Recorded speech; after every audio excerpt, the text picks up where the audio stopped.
খাও সুলতান। এত ছোট গরু বেচতে পারবেন? ব্যস্ত তো হইবই, নাহলে সাদের কাজটা কেমনি শেষ করবো? আরো খাবি?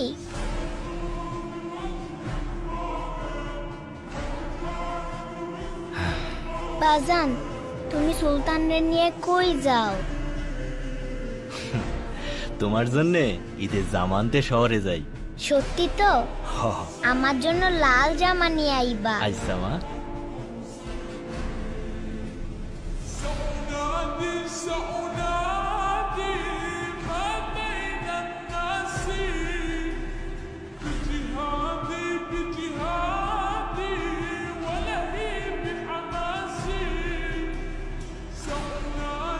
ভাই, এইটাই না ছোট গরু ছোট পিকাবে।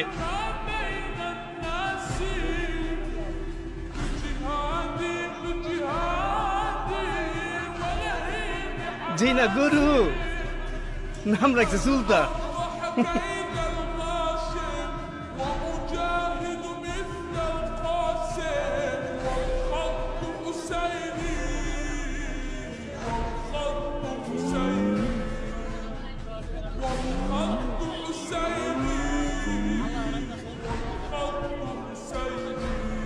বাহ, গরুটা তো অনেক কিউট। এটা আপনার? হ মা, ওর নাম সুলতান। ওই হাসান সাহেব আসছে। হাটের বড় গরুটা কোন দিকে? সুলতান, সুন্দর নাম তো। হাটের সবচেয়ে বড় গরুটা হাসান সাহেবের হওয়া চাই। ভাই ওইটাই বড় গরু। ও এটাই, তাহলে এটাই নেব। হ্যাঁ দেখো, কিচ্ছু করবো না ধরো। হাই সুলতান। সাবধানে বাবা, হ্যাঁ? এবার আমরা সুলতানকেই নিব।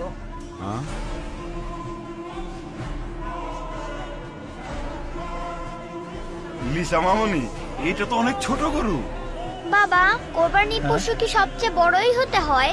ছোট বড় তো বিষয় না, পছন্দের পশু কোরবানি দেওয়াই তো আসল কোরবানি, তাই না? হ্যাঁ তাই তো মামুনি।